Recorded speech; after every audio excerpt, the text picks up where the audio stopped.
ইসলাম প্রিয় দিনদার ইমানদার মুসলমান ভাই ও বোনেরা, সকলের উপর আমার আন্তরিক সালাম ও মুবারকবাদ। আসসালামু আলাইকুম ও রহমতুল্লাহি ও বারাকাতুহু। আজকে আমি আপনাদের সামনে আলোচনা করব নতুন একটা বিষয় নিয়ে। আজকের আলোচনার বিষয় হলো নেককার নারীর কিছু গুণাবলী। কোরআনের আয়াত এবং সহিহ হাদিসের মাধ্যমে আপনাদের সামনে সুন্দরভাবে উপস্থাপন করব ইনশাআল্লাহ। আল্লাহ তাআলা ইরশাদ করেন, পুরুষ নারীদের অভিভাবক, কারণ আল্লাহ এদের একের ওপর অন্যকে শ্রেষ্ঠত্ব দিয়েছেন, এবং এই কারণে যে পুরুষগণ নিজেদের অর্থ সম্পদ ব্যয় করে, সুতরাং সাধ্বী স্ত্রীগণ অনুগত হয়ে থাকে। পুরুষের অনুপস্থিতিতে আল্লাহর হেফাজতে তার অধিকারসমূহ হেফাজত করে। সূরা নিসা আয়াত নম্বর হলো 34। তো সংক্ষেপে নেককার স্ত্রীদের কিছু গুণাবলী পেশ করছি। 1 নম্বর গুণ হলো সতীসাধ্যী ও দিনদারি হওয়া। এখানে সতীসাধ্যী বলতে সৎকর্মশীল নারীদেরকে বোঝানো হয়েছে। এ প্রসঙ্গে রাসূলুল্লাহ সাল্লাল্লাহু আলাইহি সাল্লাম ইরশাদ করেছেন, পার্থিব জগৎটাই হলো ক্ষণিক উপভোগের বস্তু, আর পার্থিব জগতের সর্বোত্তম সম্পদ হলো সাধ্যী নারী। সহিহ মুসলিম হাদিস নম্বর হলো 1467 নম্বর। হযরত আবু উমামা রাদিয়াল্লাহু তাআলা হতে বর্ণিত, নবী করিম সাল্লাল্লাহু আলাইহি সাল্লাম ইরশাদ করেছেন, কোন মুমিনের জন্য আল্লাহর তাকওয়া অর্জনের পর নেককার স্ত্রীর চেয়ে কল্যাণকর কিছু নেই।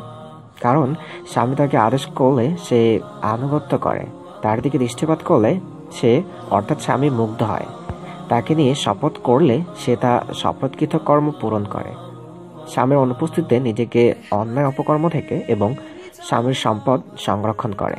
এই হাদিসটি আপনারা সুনান ইবনে মাজাহতে পেয়ে যাবেন। হাদিস নম্বর হলো 1857 নম্বর। হযরত সাওবান রাদিয়াল্লাহু তাআলা বর্ণিত, তিনি বলেন, সোনার উপর সম্পর্কিত আয়াত নাজিল হলে রাসূলুল্লাহ সাল্লাল্লাহু আলাইহি সাল্লামকে জিজ্ঞাসা করা হলো, ইয়া রাসূলুল্লাহ, আমরা কোন ধরনের মাল সঞ্চয় করব? তিনি বললেন, তোমাদের প্রত্যেকেই যেন সঞ্চয় করে কৃতজ্ঞ অন্তর, জিকিরকারী মুখ এবং পরকালীন কর্মকাণ্ডে সহায়তাকারী মুমিনা নারী। মুসনাদে আহমদ হাদিস নম্বর হলো 23101 এবং জামে তিরমিজি হাদিস নম্বর হলো 3094। 2 নম্বর গুণ হলো স্বামীর অনুগত ও বিশ্বস্ত হওয়াকে উক্ত আয়াতে নেককার নারীর দ্বিতীয় গুণ বলা হয়েছে। হযরত আবু হুরায়রা রাদিয়াল্লাহু তাআলা বলেন, তিনি বলেন, নবী করিম সাল্লাল্লাহু আলাইহি সাল্লামকে জিজ্ঞাসা করা হলো, নারীদের মধ্যে কোন নারী উত্তম? তিনি বললেন, স্বামী যাকে দেখলে আনন্দবোধ করে, যাকে আদেশ করলে আনুগত্য করে, স্ত্রীর বিষয় এবং সম্পদের ব্যাপারে স্বামী যা অপছন্দ করে তা থেকে বিরত থাকে। মুসনাদে আহমদ হাদিস নম্বর হলো 7421। সুনানে নাসাই হাদিস নম্বর হলো 8961। 3 নম্বর গুণ হলো স্বামীর অনুপস্থিতিতে তার ধন সম্পদ হেফাজত করবে এবং নিজের সতীত্বের হেফাজত করবে।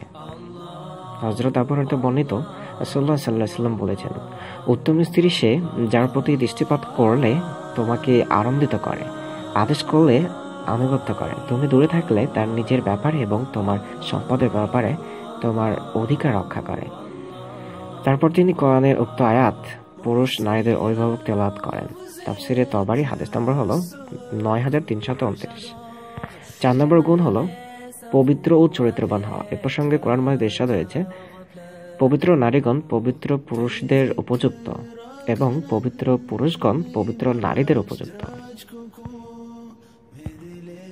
হযরত আবু সাঈদ খুদরী রাদিয়াল্লাহু তাআলা বর্ণিত, রাসূলুল্লাহ সাল্লাল্লাহু আলাইহি সাল্লাম ইরশাদ করেছেন, 3 গুণের যে কোনো একটি গুণের কারণে নারীকে বিবাহ করো। 1 নম্বর হচ্ছে ধন সম্পদের কারণে, 2 নম্বর হলো রূপ সৌন্দর্যের কারণে ও 3 নম্বর হলো দিনদারির কারণে। তুমি দিনদার ও চরিত্রবানকেই গ্রহণ করো। মুসান্নাফ ইবনে আবি শায়বা হাদিস নম্বর হলো 17434। সহিহ ইবনে হিব্বান হাদিস নম্বর হলো 4034। 5 নম্বর গুণ হলো বিবাহের মাধ্যমে চারিত্রিক পবিত্রতা সম্পন্ন হওয়া, গোপনে অবৈধ সম্পর্ক স্থাপনে লিপ্ত না হওয়া। আল্লাহ তাআলা ইরশাদ করেছেন যে তারা বিবাহ বন্ধনে আবদ্ধ হয়ে চারিত্রিক পবিত্রতা সম্পন্ন হবে, ব্যভিচারিণী হবে না এবং গোপনে কোনো অবৈধ সম্পর্ক স্থাপনকারিণী হবে না। সূরা নিসা আয়াত নম্বর হলো 25।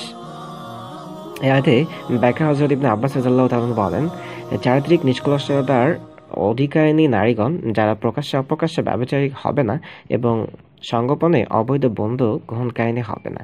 তিনি বলেন, জাহেলিয়াত যুগের লোকেরা প্রকাশ্যে ব্যভিচারে লিপ্ত হওয়াকে হারাম মনে করত, কিন্তু গোপনে ব্যভিচারে লিপ্ত হওয়াকে হারাম মনে করত। এই প্রেক্ষিতে আল্লাহ তাআলা কোরআনের আয়াত নাজিল করেন, তোমরা প্রকাশ্য হোক অপ্রকাশ্য হোক কোন রকম অশ্লীল কাজের নিকটেও যেও না। সূরা আনআম 151 নম্বর আয়াত। ৬ষ্ঠ নম্বর গুণ হলো দিনদার ও চরিত্রবান হওয়ার সাথে সাথে সরলমতি ও সাদা দিলের অধিকারী হওয়া। আল্লাহ তাআলা কোরআন মাজিদে ইরশাদ করেন, চরিত্রবান সরলমতি দিনদার রমণীগণ। সূরা নূর আয়াত নম্বর হলো 23।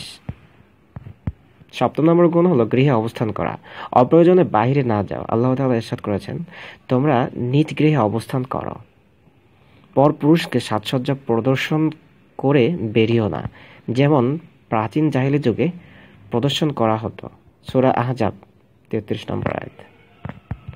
হযরত আব্দুল্লাহ ইবনে মাসউদ রাদিয়াল্লাহু তাআলা হতে বর্ণিত, রাসূলুল্লাহ সাল্লাল্লাহু আলাইহি সাল্লাম ইরশাদ করেছেন, নারী হলো আবরণীয়। যখন সে বের হয় শয়তান তার অনুসরণ করে, যখন সে ঘরে আবদ্ধ থাকে তখন আল্লাহর রহমত লাভের অতি নিকটবর্তী থাকে। মুসনাদে বাজ্জার হাদিস নম্বর হলো 2161। তো আল্লাহ তাআলা আমাদেরকে এ সকল গুণ মহিলাদেরকে অর্জন করার তৌফিক দান করুক। আল্লাহুম্মা আমিন। ভিডিওটি যদি আপনার কাছে ভালো লাগে থাকে তাহলে অবশ্যই একটি লাইক দিবেন, আর আপনাদের মূল্যবান মতামত অবশ্যই কমেন্ট করে জানিয়ে দেবেন, আর আমার চ্যানেলটি অবশ্যই সাবস্ক্রাইব করবেন। ভালো থাকবেন সবাই। আল্লাহ হাফেজ।